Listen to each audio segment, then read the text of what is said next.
નમસ્કાર વિદ્યાર્થી મિત્રો, હું ભાવેશ વાળા આજના વિડીયો લેક્ચરમાં દરેક વિદ્યાર્થી મિત્રોનું હાર્દિક સ્વાગત કરું છું. વિષય બાયોલોજી, ચેપ્ટર નંબર 14 વનસ્પતિઓમાં શ્વસન, રેસ્પિરેશન ઇન પ્લાન્ટ્સ. તો વિદ્યાર્થી મિત્રો, આગળ આપણે વનસ્પતિઓના શ્વસનમાં વાત કરીએ તો સૌપ્રથમ હેડિંગ આપું છું, શું વનસ્પતિઓ શ્વાસોશ્વાસ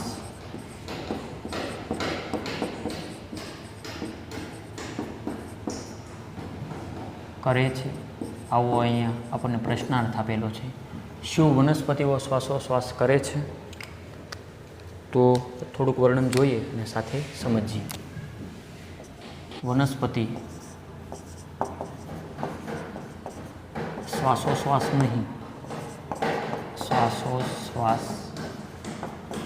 નહીં, પરંતુ શ્વસન કરે છે.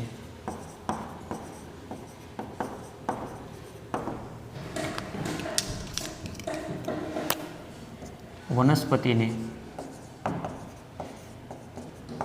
શ્વસન માટે ઓક્સિજનની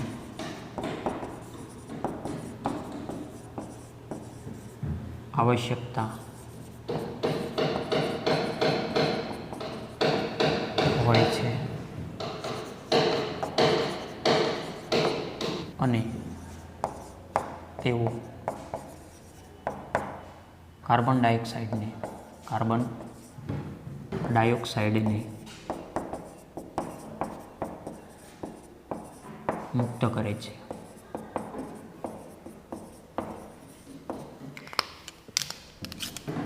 આ કારણથી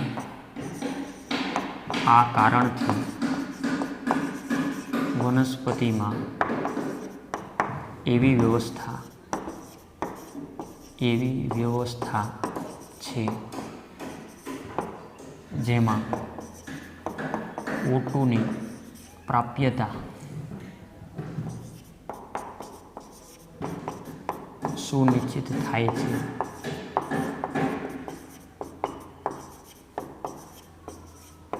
પ્રાણીઓની જેમ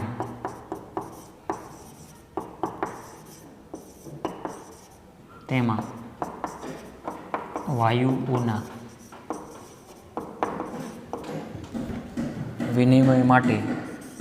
વિનિમય માટે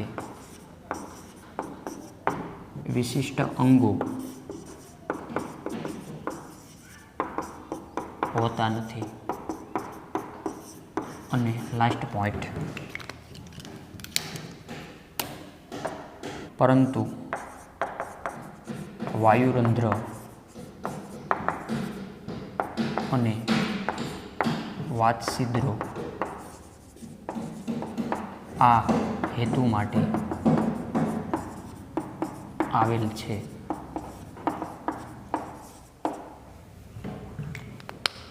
તો વિદ્યાર્થી મિત્રો, વર્ણન ખૂબ જ સહેલું છે. શું વનસ્પતિઓ શ્વાસોશ્વાસ કરે છે? તો કે વનસ્પતિઓ શ્વાસોશ્વાસ નથી કરતી. શ્વાસ વત્તા ઉશ્વાસ આવું નથી થતું, પરંતુ શ્વસન થાય. વનસ્પતિ શ્વાસોશ્વાસ નહીં પરંતુ શ્વસન કરે છે. વનસ્પતિને શ્વસન માટે ઓક્સિજનની આવશ્યકતાઓ હોય, એટલે કે O2. એ O2 લે અને CO2 વાયુ ઉત્સર્જિત કરશે, એટલે કે મુક્ત કરે. CO2 બોલે તો કાર્બન ડાયોક્સાઇડ, અને તેઓ કાર્બન ડાયોક્સાઇડને મુક્ત કરે. પણ આવું ક્યારે થાય? વનસ્પતિ O2 લે અને CO2 મુક્ત કરે ક્યારે? રાત્રે, જ્યારે સૂર્યપ્રકાશની હાજરીમાં CO2 લે અને O2 મુક્ત કરશે. એટલે રાત્રે O2 લે અને CO2 આપણી જેમ જ તે, એટલે કે પ્રાણીઓની જેમ કાર્બન ડાયોક્સાઇડ મુક્ત કરે. તો આવું તમે આગળના ધોરણોમાં સાંભળ્યું અને સમજ્યા હશો કે રાત્રે વૃક્ષો નીચે શું વિતાવવા નથી. શા માટે? એટલા માટે, કારણ કે વનસ્પતિઓ રાત્રે CO2 ઉત્સર્જિત કરશે, એટલા માટે. રેડી? આ કારણથી વનસ્પતિમાં એવી વ્યવસ્થા છે કે જેમાં O2ની પ્રાપ્યતા સુનિશ્ચિત થાય. પ્રાણીઓની જેમ તેમાં વાયુઓના વિનિમય માટે વિશિષ્ટ અંગો નથી. જેવી રીતે પ્રાણીમાં, આપણી વાત કરું મનુષ્યમાં, તો કે શ્વસન તંત્ર આવેલું છે. નાક, બાહ્ય નાસિકા છિદ્ર, નાસિકા કોટર, અનુક્રમે શ્વાસ નળી, શ્વાસ વાહિની, સૂક્ષ્મ શ્વાસ વાહિકા, 2 ફેફસા અને તેની અંદર વાયુકોષ્ઠો, આવી બધી રચનાઓ આવેલી હોય. જ્યારે વનસ્પતિમાં આવી કોઈ સ્પેશિયલ રચના નથી. તો તેમાં શું આવેલું હોય? તો વનસ્પતિમાં વાયુરંધ્ર છે, જેને આપણે પર્ણરંધ્ર અથવા વાતછિદ્ર પણ, રેડી, વાયુરંધ્ર અને વાતછિદ્ર આ હેતુ માટે આવેલ છે. બાજુમાં આકૃતિ તમે નિહાળી શકો, જોઈ શકો છો. તેમાં વાયુરંધ્રો, વાતછિદ્રો શાંતિથી નિહાળો. તેમાં વનસ્પતિ આપેલી છે અને તેના નામકરણ સાથે પણ મેં દર્શાવેલું છે, વાયુરંધ્ર અને વાતછિદ્રો. ઝૂમ કરીને પણ દર્શાવ્યા. ક્લિયર? તો આ વસ્તુ થઈ. વનસ્પતિ શ્વાસોશ્વાસ નહીં પરંતુ શ્વસન કરે છે. ક્લિયર? તો સૌપ્રથમ વિદ્યાર્થી મિત્રો એટલી વસ્તુ પહેલાં વ્યવસ્થિત નોટ કરો.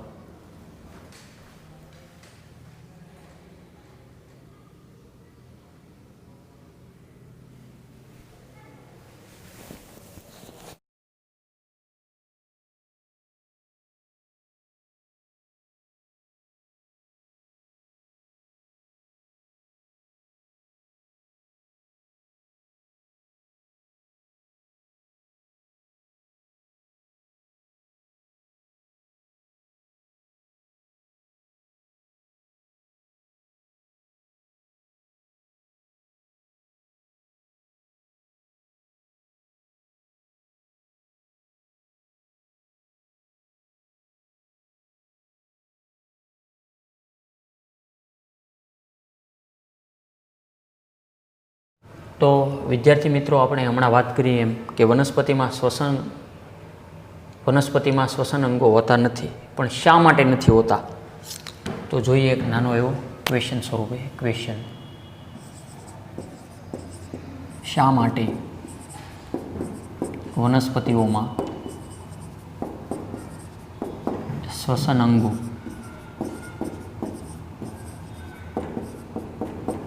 હોતા નથી?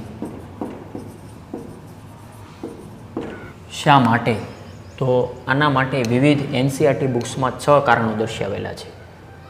શા માટે વનસ્પતિઓમાં શ્વસન અંગો નથી? તો તેના કારણોની હું અહીંયા ડિસ્કસ કરીશ. એટલે હવે હું અહીંયા જે પોઈન્ટ લખું છું તે તેના કારણો છે.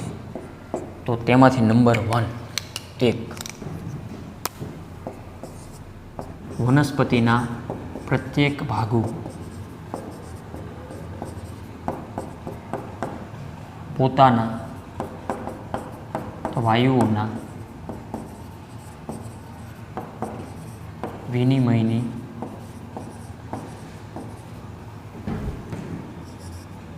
આવશ્યકતાનું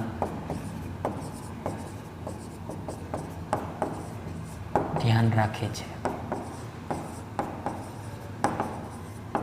મેં કીધું એમ વિદ્યાર્થી મિત્રો અહીંયા ટોટલ 6 કારણો છે. આપણે સૌપ્રથમ 2-2 લખતા જઈએ અને ત્યારબાદ 2-2 સમજતા જઈએ. તો આ છે પ્રથમ કારણ. બીજું કારણ છે વનસ્પતિઓના એક ભાગમાંથી બીજા ભાગમાં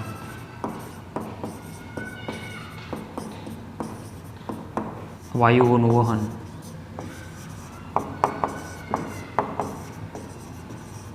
ખૂબ જ ઓછું થાય છે.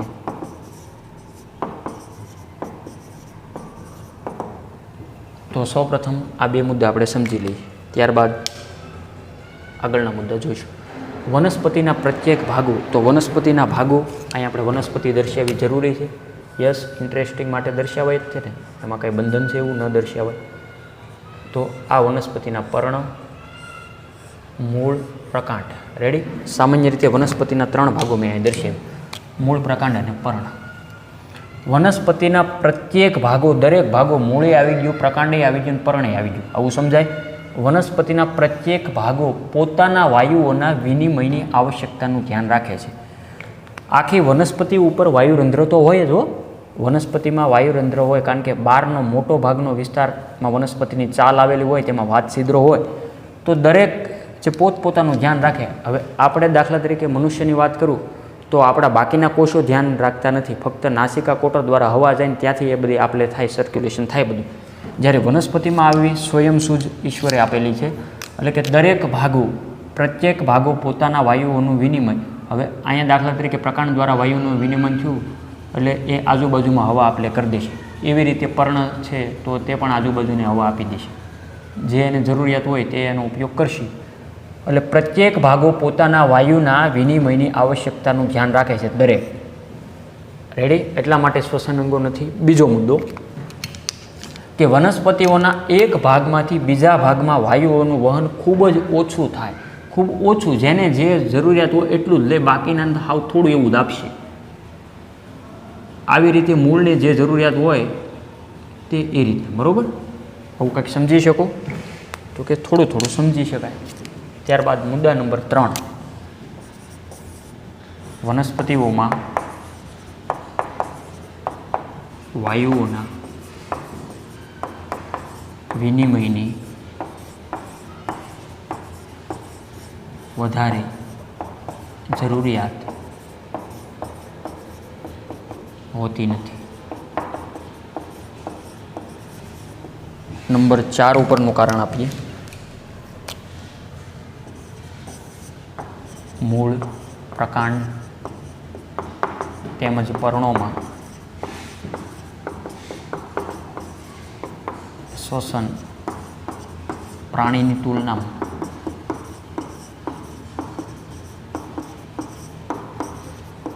ધીમા થાય છે. આ મુદ્દો શું કહેવા માગે છે? આ બે મુદ્દા તો આપણે સૌપ્રથમ તેની ડિસ્કસ કરીએ કે વનસ્પતિઓમાં વાયુઓના વિનિમયની વધારે જરૂરિયાત હોતી નથી. એ એટલા માટે. વિનિમય એટલે શું? આપ-લે. બરાબર? કે તેનો ફેલાવો બહુ થતો નથી, વધારે જરૂરિયાત નથી. શા માટે? વાય. તો વનસ્પતિ તો અચલિત છે, એક જગ્યાએથી બીજી જગ્યાએ એને જવાનું નથી, એને હાર્ડવર્ક કાંઈ આપણી જેમ આવતું નથી, પ્રાણીઓની જેમ. એટલે એનું રૂટિંગ દર, એની જે કાંઈ ચયાપચય ક્રિયાનો દર છે એમનો નોર્મલી રીતે જે હોય તે જળવાઈ રહેશે. હા કે ના? તો વનસ્પતિઓમાં વાયુઓના વિનિમયની વધારે આવશ્યકતા એટલા માટે નથી. બીજું, મૂળ, પ્રકાંડ તેમજ પર્ણોમાં શ્વસન પ્રાણીની તુલનામાં ધીમી ગતિએ થાય. મેં કીધું એમ કે પ્રાણી જેમ તેને હાર્ડવર્ક રહેતું નથી, એટલા માટે ખૂબ ધીમી ગતિએ, કારણ કે એને કોઈ શ્વસન અંગો નથી, રેડી ફેફસા કે એવું કાંઈ નથી, એને કાંઈ હવા બહુ રોકી રાખવાની નથી.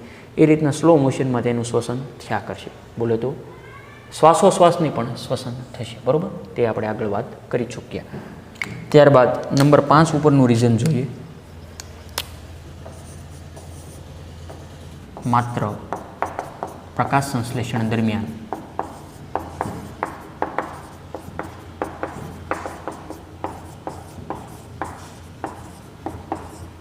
વાયુઓનો વિનિમય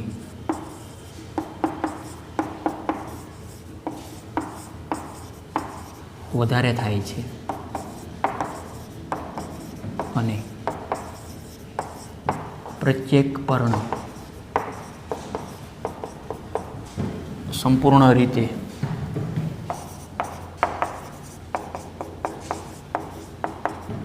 આ પ્રકારથી અનુકૂલિત થાય છે.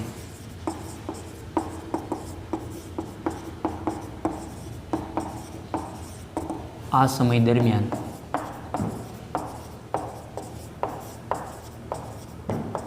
પોતાની જરૂરિયાતનું ધ્યાન રાખે છે. જ્યારે કોષ પ્રકાશ સંશ્લેષણ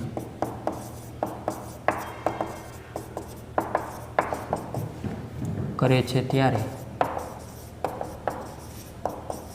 ઓક્સિજનની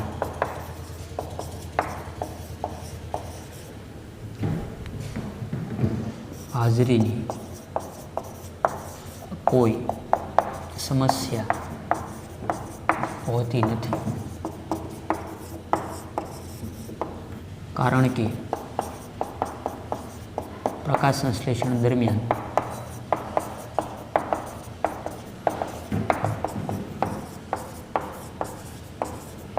O2 મુક્ત થાય છે. અને છેલ્લું લાસ્ટ રીઝન નંબર 6 ઉપરનું, મોટા કદની ઘટાદાર વનસ્પતિઓમાં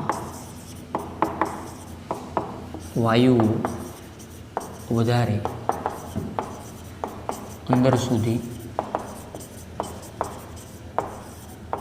પ્રસરણ પામી શકતા નથી.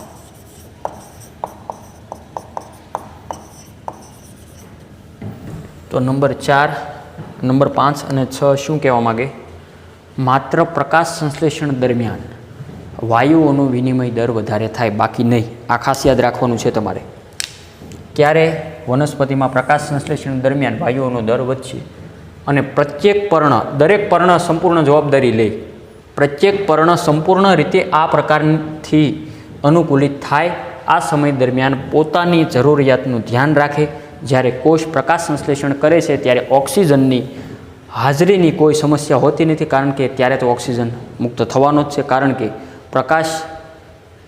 કે પ્રકાશ સંશ્લેષણ દરમિયાન O2 મુક્ત થાય છે. એ મને તમને ખ્યાલ છે, એનો આપણે રિઝનમાં વાત કરી. મોટા કદની ઘટાદાર વનસ્પતિ, દાખલા તરીકે વડ, પીપળ કે રેડી, જે ઘટાદાર વૃક્ષ હોય, મોટા કદની ઘટાદાર વનસ્પતિઓમાં વાયુઓમાં વધારે અંદર સુધી પ્રસરણ પામી શકતું નથી. એટલે દરેક વનસ્પતિના ભાગો, વનસ્પતિ પ્રત્યેક ભાગો પોતાના વાયુઓના વિનિમયની આવશ્યકતાનું ધ્યાન રાખે એટલા માટે, કારણ કે બહુ લાંબે સુધી તેનું પ્રસરણ થતું નથી. બીજું, વનસ્પતિઓના એક ભાગમાંથી બીજા ભાગમાં વાયુઓનું વહન ખૂબ જ ઓછું થાય છે. ત્રીજું, વનસ્પતિઓમાં વાયુઓના વિનિમયની વધારે જરૂરિયાત હોતી નથી. રેડી, જે પ્રાણીઓની સાપેક્ષે, કારણ કે સ્થિર છે. નંબર 4, મૂળ પ્રકાંડ તેમજ પર્ણોમાં શ્વસન પ્રાણીની તુલનામાં ધીમું થાય. અને આ 2 મુદ્દા હમણાં આપણે જોયા તે મુજબ. ક્લિયર? તો શા માટે વનસ્પતિઓમાં શ્વસન અંગો હોતા નથી? તો અહીંયા આપણે તેના 6 કારણો આપ્યા. સૌપ્રથમ એટલી વસ્તુ પહેલાં નોટ કરો, ત્યારબાદ નેક્સ્ટ ક્વેશ્ચન જોઈએ.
તો વિદ્યાર્થી મિત્રો, તમે સ્લાઇડમાં જોઈ શકો છો, વનસ્પતિની મોટા ભાગની સપાટી હવાના સંપર્કમાં છે. સમજાવું શા માટે? બહુ સરળ છે. તો નંબર 1 મુદ્દો, વનસ્પતિઓમાં પ્રત્યેક જીવંત કોષ વનસ્પતિઓની સપાટીથી બિલકુલ નજીક આવેલા હોય છે. પર્ણ માટે આ વિધાન સત્ય છે. પ્રકાંડમાં જીવંત કોષો ચાલ તેમજ ચાલની નીચેના પાતળા સ્તરમાં ગોઠવાયેલા હોય છે. આમાં પણ છિદ્ર હોય છે, જેને વાત છિદ્ર કહે છે. અંદરના કોષો મૃત હોય છે અને તે ફક્ત યાંત્રિક આધાર આપે છે. રેડી? આ સ્લાઇડ પાછી વિદ્યાર્થી મિત્રો તમારે લખવાની રહેશે. તો બહુ સહેલું છે કે નહીં? જોઈએ, રિપીટ કરીએ.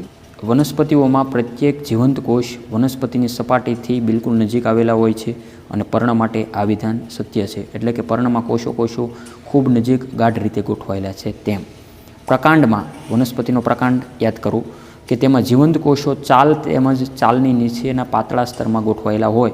આમાં પણ છિદ્ર હોય, એ તમે જોયું છે. દાખલા તરીકે બાવળ ઘરડો થઈ ગયો હોય તો પણ તેની ચાલની ઉપર છિદ્રો હોય, જેને વાત છિદ્રો કહેવાય. ક્લિયર? અને તમે ચાલ જોઈ હોય, બાવળની ચાલ તમે ઉખાડીને જોઈ હોય બહારની, જે મૃત થઈ ગયું હોય, એટલે કે અંદરના કોષો મૃત હોય અને તે ફક્ત યાંત્રિક આધાર આપે છે. જ્યારે લીલી હોય તો એ જીવંત ગણી શકાય. ક્લિયર? એટલે આ વસ્તુ સમજી શકાય. આમ વનસ્પતિઓના મોટા ભાગની કોષોની સપાટી હવાના સંપર્કમાં હોય છે. આ ઉપરાંત પર્ણ, પ્રકાંડ અને મૂળમાં મૃદુતકીય કોષોની શિથિલ ગોઠવણી ધરાવે છે, જે વાયુ અવકાશો એકબીજા સાથે સાંકળતું જાળું બનાવે છે. હવે આપેલું સમીકરણ ખાસ યાદ રાખવાનું છે, જે ખૂબ અગત્યનું છે. C6H12O6 એટલે કે ગ્લુકોઝનો એક અણુ લીધેલો છે અને ત્યારબાદ 6O2. હવે આ સમીકરણને સંતુલિત કરતાં 6CO2 6H2O અને ઉર્જા મુક્ત થાય, એટલે કે 6 કાર્બન ડાયોક્સાઇડના અણુ, 6 પાણીના અણુ અને ઉર્જા મેળવી શકાય. જોકે આગળ એનું અર્થઘટન આપેલું જ છે. ગ્લુકોઝના સંપૂર્ણ દહનથી અંતિમ નિપજના સ્વરૂપમાં CO2 અને H2Oની સાથે ઉર્જા મુક્ત થાય છે, જેનો મોટા ભાગનો જથ્થો ઉષ્મા સ્વરૂપે બહાર આવે છે. ગ્લુકોઝના અણુના વિઘટનથી મુક્ત થતી બધી ઉર્જા ઉષ્માના સ્વરૂપમાં વ્યય પામતી નથી, પણ અમુક ઉર્જા કોષ માટે આવશ્યક હોય છે. તેનો ઉપયોગ કોષમાં બીજા અણુઓના સંશ્લેષણમાં થાય છે. લાસ્ટ પોઈન્ટ, ગ્લુકોઝનું ઓક્સિડેશન એક તબક્કામાં ન થતાં નાના અનેક તબક્કામાં થાય, જેમાં કેટલાક તબક્કા એટલા મોટા હોય છે કે તેમાંથી મુક્ત થતી ઉર્જા એટીપીના સંશ્લેષણમાં ઉપયોગમાં લેવાય છે. તો આ પણ વાત આપણે વિસ્તૃતમાં આગળ કરશું, બરાબર, ડિટેલમાં. હવે ત્યારબાદ વિદ્યાર્થી મિત્રો આપણે શ્વસનનો ઇતિહાસની થોડીક વાત કરીએ. શોર્ટ ક્વેશ્ચન, શ્વસનનો ઇતિહાસ સમજાવવું. તો કે સાહેબ શ્વસનનો ઇતિહાસ હોય જ તેને ભાઈ, આપણો માણસોનો ઇતિહાસ નથી હોતો. રાજા રજવાડા બધા થઈ ગયા, તો આનામાં આવું કોઈ નહીં હોય. જોઈએ તો આગળ શું કે શ્વસનનો ઇતિહાસ સમજાવું. શ્વસનની ક્રિયાવિધિ દરમિયાન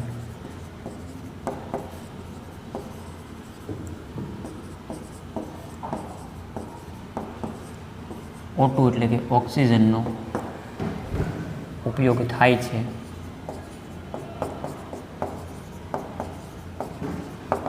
અને CO2 H2O અને ઉર્જા નિપજ તરીકે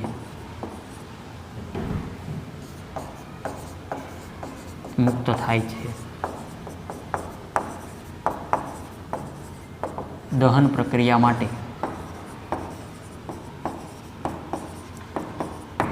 ઓક્સિજનની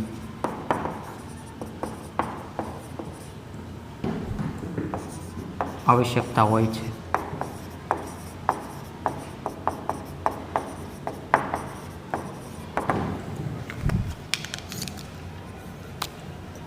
પરંતુ કેટલાક કોષો O2ની હાજરી કે ગેરહાજરીમાં જીવંત રહી શકે. તો શ્વસનનો ઇતિહાસમાં સૌપ્રથમ પહેલાં મેં 2 મુદ્દા લખ્યા. શ્વસનની ક્રિયાવિધિ દરમિયાન O2નો ઉપયોગ થાય, જે વાત ઓલરેડી આવી ગઈ. અને નિપજ તરીકે હમણાં આપણે સમીકરણમાં જોયું તે મુજબ CO2 બોલે તો કાર્બન ડાયોક્સાઇડ, H2O બોલે તો પાણી અને ઉર્જા બોલે તો શક્તિ. ને નિપજ તરીકે મુક્ત થાય દહન પ્રક્રિયા માટે ઓક્સિજનની આવશ્યકતા હોય, એ પણ મને તમને ખ્યાલ છે. આ બધું પ્રાઇમરીથી આવેલું આવે, આજકાલથી નહીં.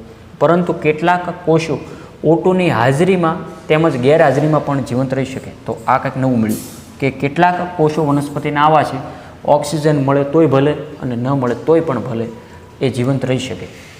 તો કે સાહેબ અહીંયા તો તમે હેડિંગ આપ્યું શ્વસનનો ઇતિહાસ, હવે અહીંથી શરૂઆત થાય ઇતિહાસ. આવી બધી બેઝિક માહિતી. પ્રથમ કોષ ગ્રહ પર એવા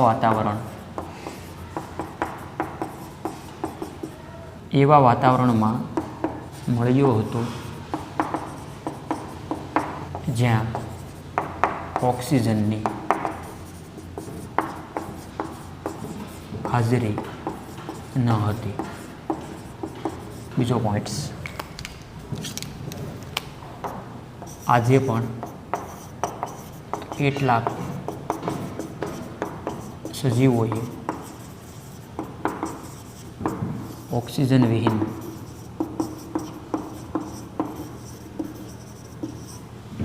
વાતાવરણ માટે પોતાને અનુકૂલિત કરી નાખ્યા છે.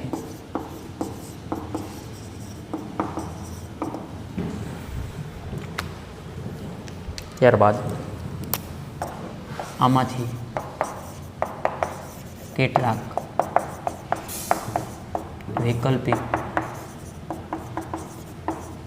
રૂપે અજારક છે, જો કે કેટલાક માટે ઓક્સિજન રહિત સ્થિતિની આવશ્યકતા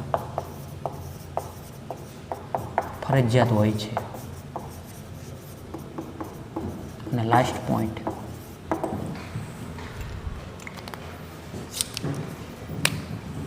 પ્રત્યેક સ્થિતિમાં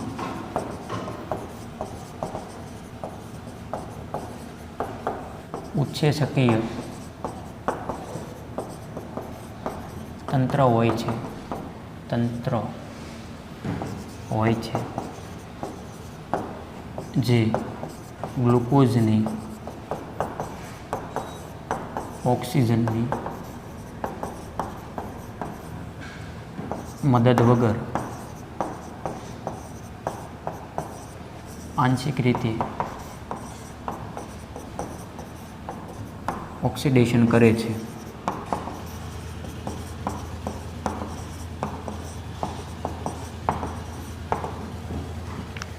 વર્ણન જોઈને આપણને ડર લાગે કે સાહેબ આ થોડુંક હેવી નથી થઈ ગયું? તો કે ના, શ્વસનનો ઇતિહાસ છે ભાઈ.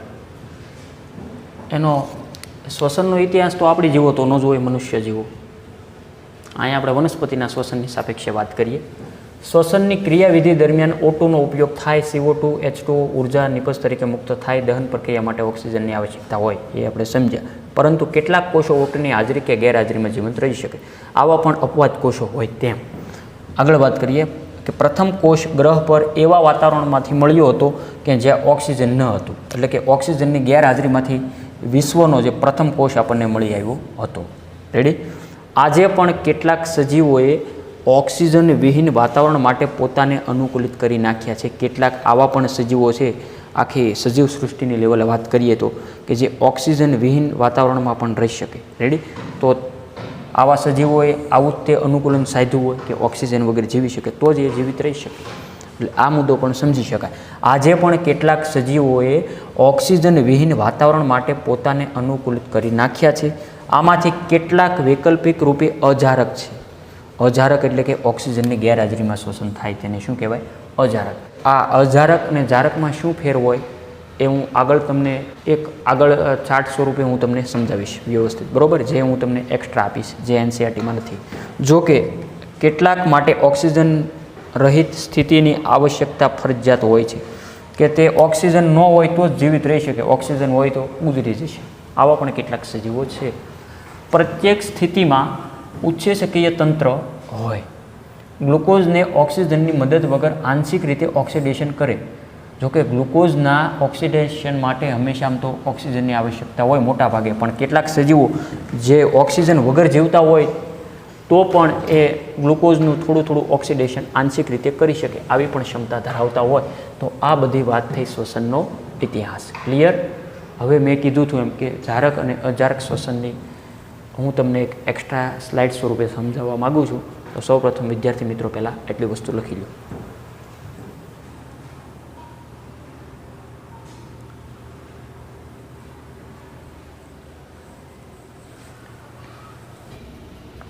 તો વિદ્યાર્થી મિત્રો સ્લાઇડ તમે જોઈ શકો છો. શ્વસનના પ્રકાર મુખ્ય મેં અહીંયા 2 પ્રકાર આપેલા છે, જારક શ્વસન અને અજારક શ્વસન. બરાબર? બ્લુ રંગથી હાઇલાઇટ કર્યું છે જારક શ્વસન, જ્યારે બ્રાઉન રંગનું અજારક શ્વસન. જારક શ્વસન બોલે તો જો સાઈડમાં એરો આપેલો જ છે, O2ની હાજરીમાં થાય, જ્યારે અજારક શ્વસન છે એ O2ની ગેરહાજરીમાં થાય. ક્લિયર? જારક શ્વસનનો ઉપયોગ આગળ જે થતો હોય તે ગ્લાયકોલિસિસ, એટલે કે O2ની ગેરહાજરીમાં થાય. ગ્લાયકોલિસિસની જે ઘટના છે, જે આગળ તમારે નેક્સ્ટ લેક્ચરની અંદર આપણો પ્રથમ ટોપિક આવી રહ્યો છે ગ્લાયકોલિસિસ, તો તે આપણે ડિટેલમાં ડિસ્કસ કરશું.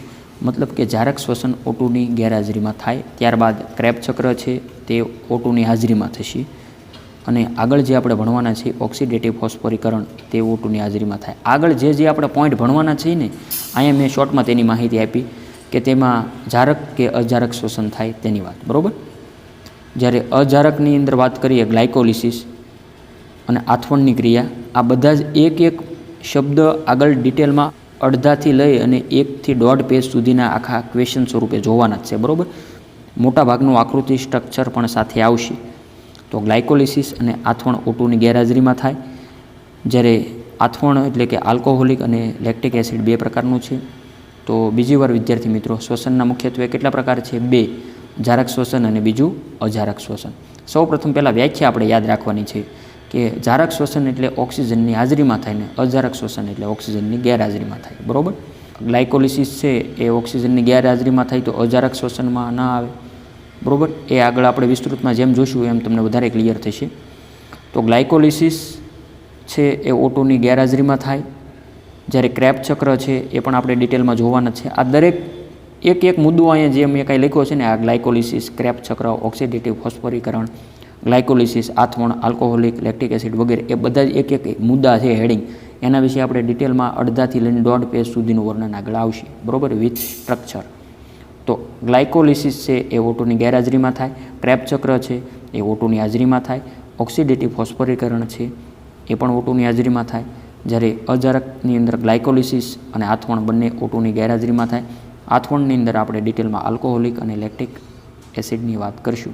તો વિદ્યાર્થી મિત્રો, જારક અને અજારક શ્વસનમાં તમને મૂંઝારો ન થાય એટલા માટે જ મેં તમને ચાર્ટ આપેલો છે. તો આ ચાર્ટ ખાસ લખી રાખવો તમારે, જેથી તમને આગળ ચેપ્ટરમાં વધારે ઉપયોગી થશે. તો વિદ્યાર્થી મિત્રો, અહીંયા મેં સ્લાઇડમાં તમને પૂર્ણ નામ આપેલા છે જે તમારે આ ચેપ્ટરની અંદર આગળ ઉપયોગી થશે. તો ત્યારે વચ્ચે હું આપું ન આપું, અત્યારે તમારે લખી રાખવા જરૂરી છે. એમાં 1 થી 16 નામ છે. એમાં સૌ પ્રથમ આપણે 8 ઝૂમ કરીએ. RQ બોલે તો રેસ્પિરેટિવ કોન્શન્સ. બીજું TCA એટલે કે ટ્રાય કાર્બોક્સિલિક એસિડ. FAD એટલે ફ્લેવિન એડેનાઇન ડાયન્યુક્લિયોટાઇડ. હવે યાદ રાખવાનો પ્રયત્ન કરશો એટલે થોડાક હેવી લાગશે, પણ આપણે સાથે સાથે પાછા ટોપિકમાં આવે ત્યારે તમારે એ યાદ કરી લેવા. NAD nicotinamide adenine dinucleotide. GTP guanosine triphosphate. GDP guanosine diphosphate. PI અકાર્બનિક phosphate. PGAL phosphoglyceraldehyde. Next slide. DHAP એટલે DHAP dihydroxy acetone phosphate. COA એટલે સહઉત્સેચક A. BPGA એટલે bi phosphoglyceric acid. PGA phosphoglyceric acid. PEP એટલે ફોસ્ફોઇનોલ pyruvate. TPP થિયામિન pyrophosphate. ATPase બોલે તો adenosine triphosphatase. EMP Embden Meyerhof Parnas. તો વિદ્યાર્થી મિત્રો, આ પૂર્ણ નામ પણ તમારે લખી રાખવા. તો વિદ્યાર્થી મિત્રો, નેક્સ્ટ વિડીયો લેક્ચરથી આપણે ગ્લાયકોલિસિસથી સ્ટાર્ટ કરશું. તો વિદ્યાર્થી મિત્રો, આજનો વિડીયો લેક્ચર એટલે સુધી રાખીએ.